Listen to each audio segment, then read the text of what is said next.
Today, we take a massive virtual trip, all of 15,000 kilometers or possibly more, to beautiful down under Australia, where we meet and greet the illustrious Harley Springer, owner of Ask Blue Flags, an organization that encourages open conversation about mental health. But before we get to what promises to be an enthralling discussion, a bit about ourselves. First off, my name is Dipchand Ramcharitar, Outreach and Development Director at Voice of Men 360. We are based in London, Ontario, Canada, and have been here for the past 5 years. What we do is we primarily advocate for and support men and boys while also reaching out to other demographics as best we can. We are part of International Men's Day, which operates in a similar capacity in over 95 countries and has been doing so now for more than 25 years. And now for our disclaimer. We would like to remind everyone that Voice of Men 360's mission is always delivered in good faith with the intent of peaceful harmony for all. The views and opinions expressed by the participants are their own and do not necessarily reflect those of Voice of Men 360. Please note that our content is not a substitute for professional, medical, or therapeutic advice. If you're struggling with personal challenges, we strongly encourage you to reach out to a qualified expert. For questions or concerns about today's episode or any of our content, feel free to email us at info@voiceofmen360.org. And now, on with the show, and a very warm welcome to Harley. Harley, it's a pleasure having you on. And we can start off, first of all, by getting directly into something. You have talked about some hard times when you were younger. Can you tell us those times that pushed you towards the work you do now? And just before you do that, can you introduce yourself with a short bio of who you are? Well, good morning for me, but it's probably might be good evening or middle of the day for wherever everybody else is. Good evening. I'm Yes. I am in Melville, which is a suburb of Perth, Western Australia. It's 7 a.m. in the morning here, and looks like a beautiful day outside, which is nice because it was pretty miserable yesterday. Uh, I I started the Blue Flag initiative 3 years ago um, because of my experiences with mental health as a child growing up in New Zealand. I spent uh, I spent 13 years under the mental health umbrella, if that's what we like to call it, through a wrong diagnosis from a specialist at my local general hospital. Uh, Back then, in the late 1950s, that put me straight into the psychiatric system in New Zealand, which was a pretty raw place to be. And so, I mean, it was, and as a child, I didn't really know what it was all about. And the fact that I was told I was ill, and so therefore I did what I was told. And subsequent treatments, lots of medication, lots of poking and prodding, um, which is really, really, really foreign. And coming from I mean, it was really foreign because I had grown up in such an incredibly loving, close family, and then to be put on the stage, as it were, and treated like I was an alien was an incredibly alien feeling. And even though now understand to a degree why it's never really left me, and it's something I've carried with me forever. And whatever I did, there was always little triggers that reminded me of what of what happened to me and the things that were done, all in the name of making me better. Where in actual fact, as I found out when I was 17 years of age from a phone call from the same hospital that made the original diagnosis, they phoned up my father and said, "Oh, look, Mr. Springer, we made a mistake. Someone got the test results wrong. So just tell your son he's okay. Just tell him to get on with his life, and and things will be fine." Wow. Well, yeah, it was pretty rough. I'm gonna Uh, assure you, things were not fine from there on. But wow. that brought me to here, Right.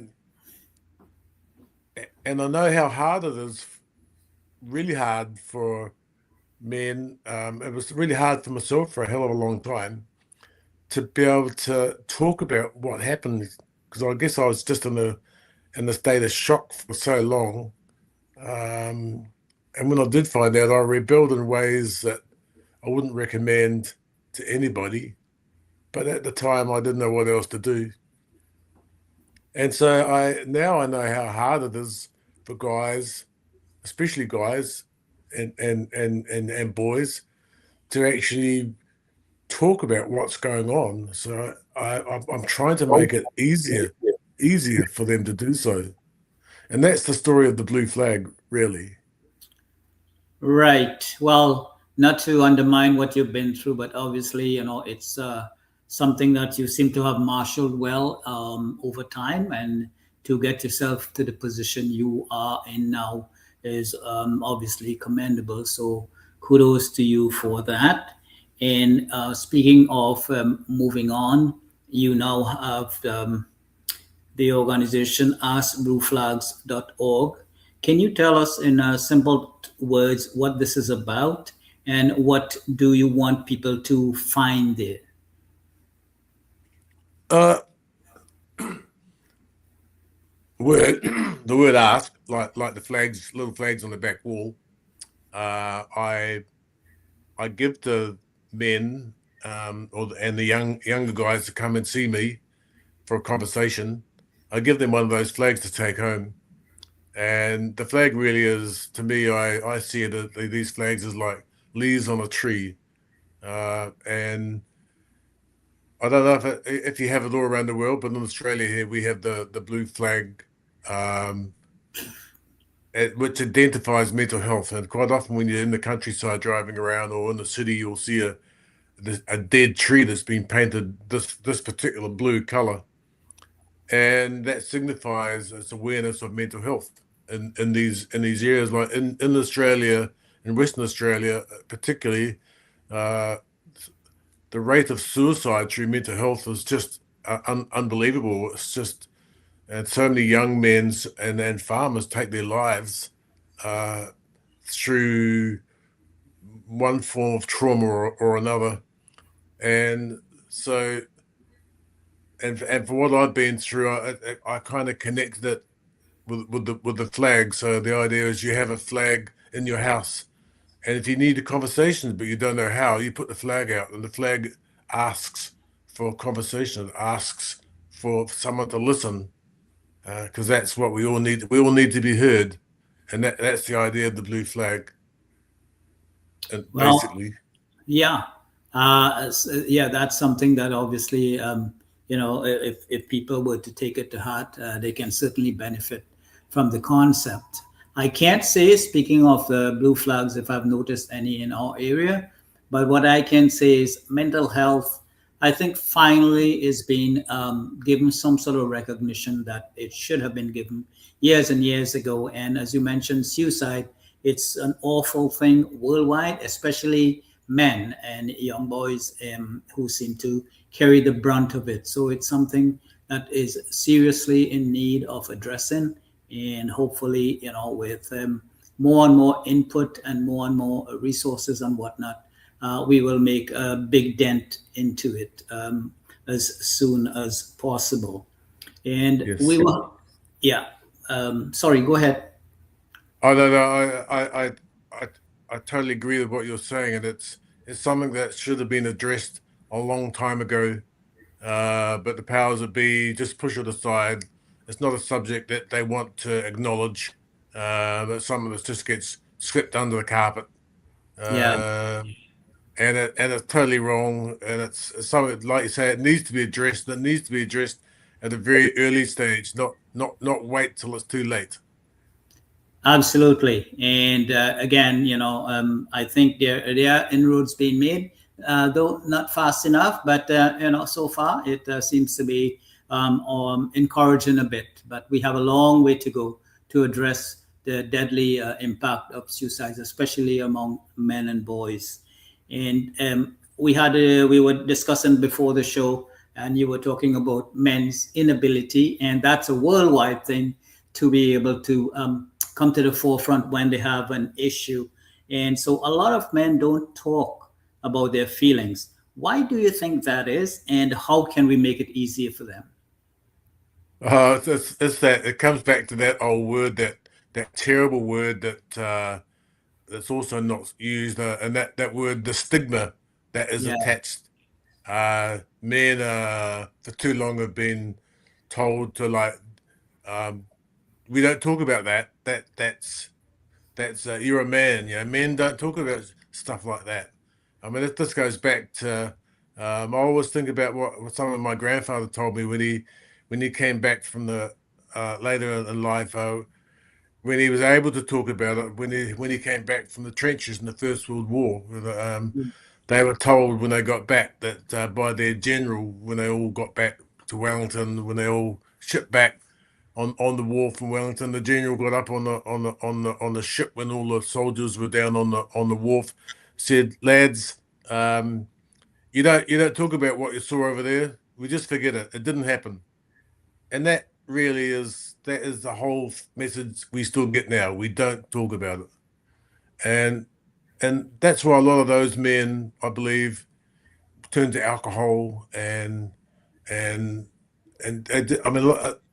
a lot of them committed suicide, but it wasn't. We didn't have media like we do now, so nobody knew about it. You only knew right. about it if they were in their neighborhood, and it's the same now. I mean, they just don't talk about it. We need to talk about it, and that's why I have in the back of my house. I have the circle. It's called the circle of, and I encourage people to come and talk, because that talking really is a way better way of offloading what we're carrying around. We don't need pills or potions, or maybe some people do, but to be heard is to heal, and that is my whole message. Yes, and I think men are basically caught between a rock and a hard place in that both culturally and biologically, they are stoic. They don't bring their feelings to the forefront. And from past experiences, even when they do, they are publicly shamed for it through social media. They're told to man up. What's wrong with you? Yeah. Get on with it. Yes. Take it on the chin and move on. And all these different ways of really putting them down when they actually really need help. So this is um, this is something that we have to address on all fronts, politically, socially, in every medically, and every other way, because the idea is to encourage men to come to the forefront. Don't bottle your feelings, because when it does come out, it comes out in ways that are undesirable in more ways than one, and that's putting it mildly. So we want to encourage men, as you are doing, to get out there and express their feelings when they have issues that they have been holding back and bottling up over the years. Come out with it. Let's address it, uh, obviously through a professional means, of course, and it wouldn't hurt to discuss it with the family as well. So these are things that really need to be addressed and to be dealt with. The earlier the better.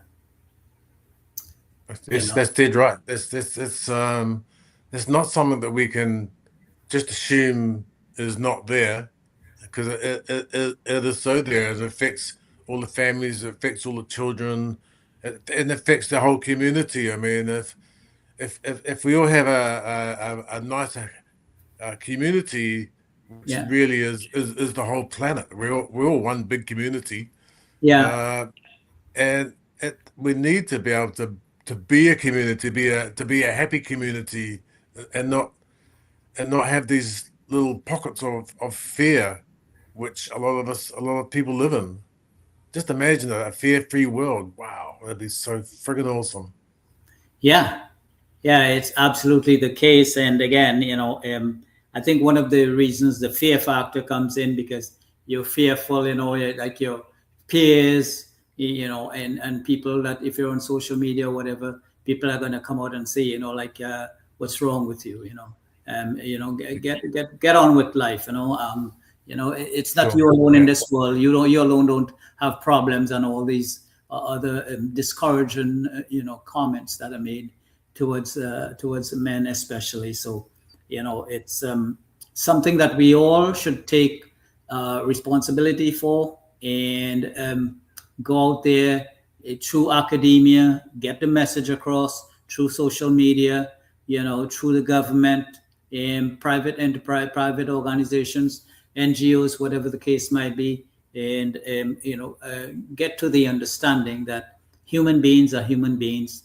We have obviously the different traits and whatnot, but men certainly fall under the category of I need help. From time to time. So again, Yeah. we need to look into this. Now, when we come to like what small changes can men and boys make to help themselves, their families, and their communities, by extension? Uh, it's a really good it's a really good question. I think from my personal perspective, men and boys need to spend more time together.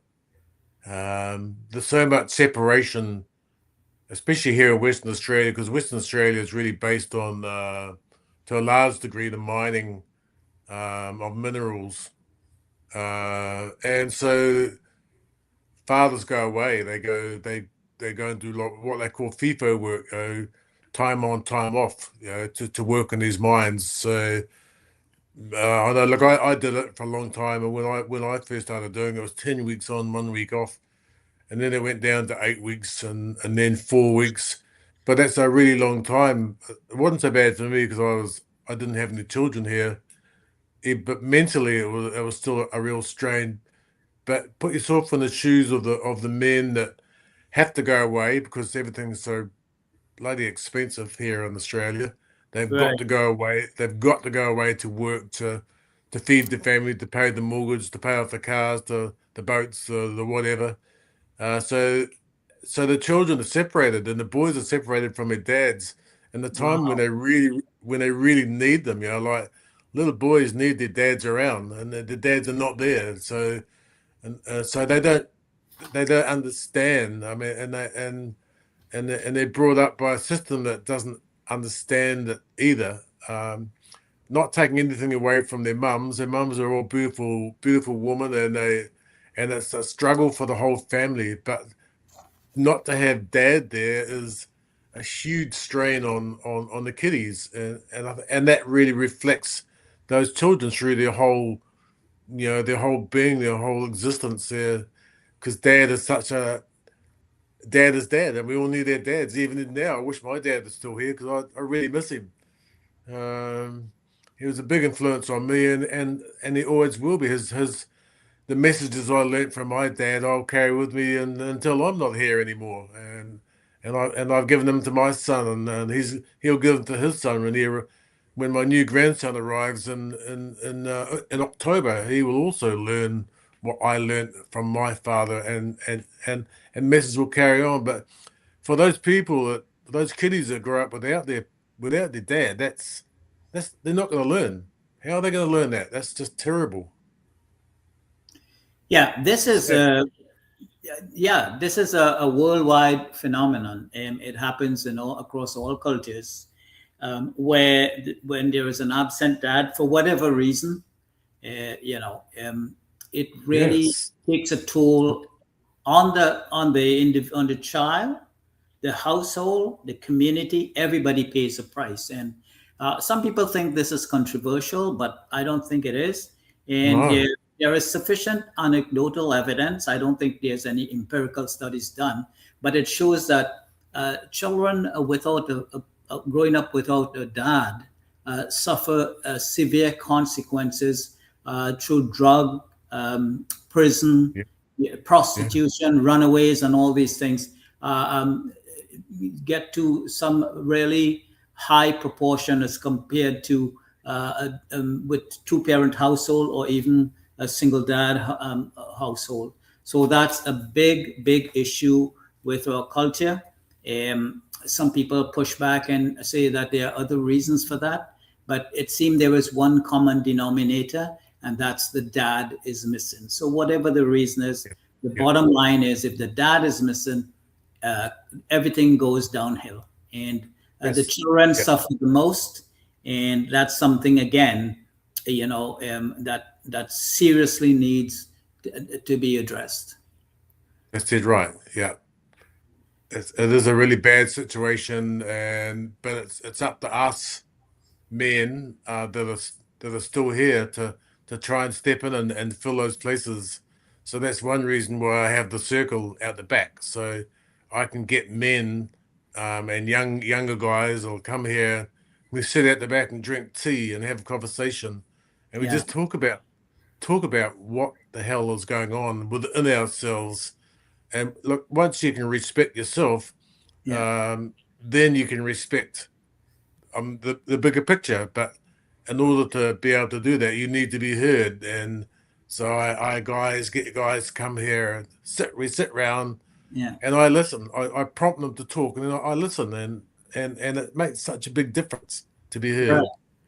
Yeah, that actually was my next question. So why don't you elaborate a bit more on the sound healing circle? Can you tell us a bit more about the sound healing circle? Sure. At the back of the property where I live, uh, here in Brickton, 6157 is our postcode. I built a sound healing circle. The idea came to me several years ago from a gallery opening that I held here. I build sound sculptures, uh, and we had a big gallery opening here several years ago, and some guys from another suburb turned up and said, "Mate, you've got a really powerful tool here. Why don't you use it for healing?" And Right. I'd never actually considered it when I was doing my art, and I thought, well, what a great idea! And out the back there was a big old structure that somebody had put up, had these big four brick pillars, and so I basically built a pyramid on top of the pillars, and Okay. in that, and then I've got 16 big cylinders hanging up in that structure, and all the gongs that I use are actually I make them out of old industrial gas cylinders, and the cylinders that come out of the ship's life rafts, because they're all iron, or and in a lot of the cases they're sprung iron or sprung steel, and the sounds they make are incredible. So I have the circle, and I walk people into the circle and get them to stand in the middle, and I play the gongs around them, and the result is really quite incredible. For some people, it's the sound. For others, it's the vibrations. Because when you're in that circle and those big cylinders are ringing all around you, that's like, man, it's just like. I sometimes do that for myself when I also work. So I have a property maintenance business. So if I come home and I'm really tired or worn out, I'll go into the circle and there's two gongs that really resonate for me, and I'll play those, and it it brings me back to life. It's quite an incredible feeling, and that's one of the reasons why I take the guys out to the back. So the circle of, like I say, we sit around and have tea and have a conversation, and if they feel like it, then I'll walk them into the circle, and once and play the gongs around them, they'll say no, just give them the mallet, the rubber mallet, and say, look, you find the one that resonates for you, and just play it, just lean into it, and sometimes their effect is amazing, and so its sound is such a big healer, and I use it a lot. So you think overall, like people who engage in the sound healing process, they show immediate signs of benefits rather. I think mainly they it gives them a chance to relax. It takes away.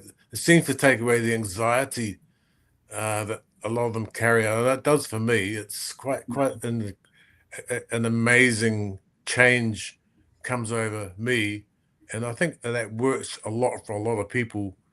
So where we live in Melville, we have Melville Open Studio weekend, and so that's like the local um, council puts on this arts trail, and so we're on that trail, and I've even had the mayor of Melville coming over here, and she pointedly comes to our gallery because she wants to go into the circle, because she feels the benefit of being in the circle. So that kind of speaks for itself, and I think if more people had these circles that they could use, and I mean, I don't charge anything. I really welcome people to come here. Right. I want to see people walk down the driveway with a smile on their face. That is the biggest reward ever for me. I don't want to get money for that. I want to see people smile when they leave. Um, and I offer to set these circles up wherever. If someone wants a circle put up, let me know, and I'll do it for them. It's a great concept. Yeah, well, that's certainly very generous of you. And I've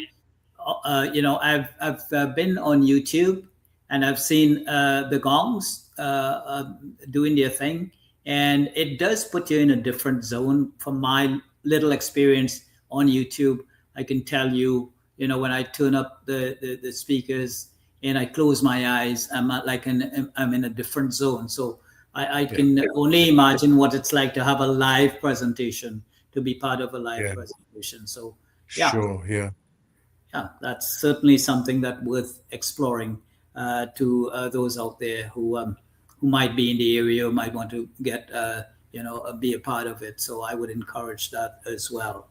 And I have a couple of other questions. We're almost to the end. This is one of a projection. For 5 years from now, what do you hope changes for men and boys in Australia? Could you repeat that again, please? Yeah, certainly. 5 years from now, what do you hope changes for men and boys in Australia? Wow, I really hope that the message that we all around the world are putting out there actually is heard, and we have a more positive effect for men and boys. And in as much as, like I say, we men need to come together and with our children, with our boys, and be seen and be heard, that would be such an incredible result. And that's what I am aiming at, to bring men together, uh, to to put smiles back in the families and back in the communities. I don't think we could really ask for more of a positive result. I think we all need to look at doing that. That's a great concept. 5 years time, in 5 years time, let's have more happiness back in the families. That is profound and something. It doesn't cost anything monetarily, but in terms of the rewards, it's priceless. So something Yeah, I would encourage myself to everyone out there, something to get involved with. And yeah, it's a bit of a fun game. I have five topics, and I require for each one just one word response for each one. So the first one is healing. What one word comes to mind? Hugs. Hugs. Good. Fear. Cuddles. That's good. Brotherhood. Respect. Trust. Respect. And the future. And what was the last one? Sorry. The future. Future. Oh. Love. Yep. Absolutely. So before we close, I have one final question for you, but just some further information about our organization. Our phone number is 226-289-8784.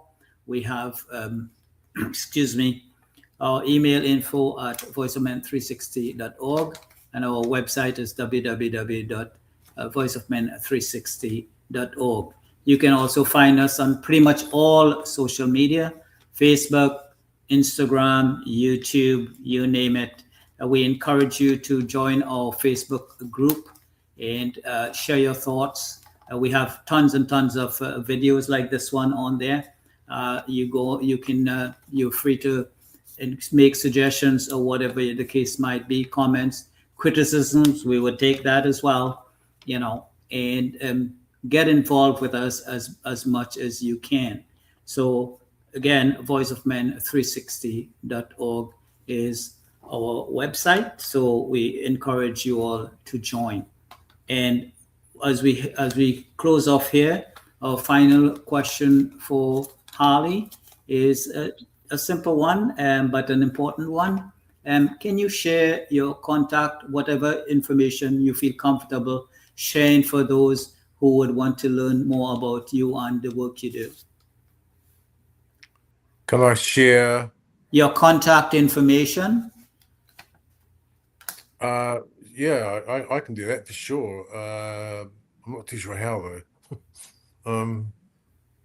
You have my contact information. Can you share it from your end? Because I'm computer illiterate, so I don't know how. Oh, okay. Well, yeah, it's on the screen. We have your website, and I believe your phone number as well. So, that's okay with you. Like, there's nothing further. Yeah. There's nothing further you want to add to that. No, that's fine. That's great. Yeah, share the way. That's okay. Well, excellent. Well, it's been a pleasure having you, Harley. We certainly love the idea of you coming on and sharing those important thoughts in the work that you do, which is, hopefully going to be reach out to more and more people out there. Thank you so much for being a part of this podcast, and to the audience out there who joined us today. And we encourage you, the YouTube, and this will be further available on YouTube as well later on. So thank you all for joining us today. And from us here at Voice of Men 360, very good evening, good morning, good night, wherever you are. Thank you very much. Thank you so much. It's such a great pleasure to meet you, gentlemen, and give me the opportunity to say a few words. The message is clear. We need to support one another, and especially us guys. So bless you all. Have a beautiful day. And until next time, thank you so much. Absolutely. Bye from all of us here at Voice of Men 360. And for us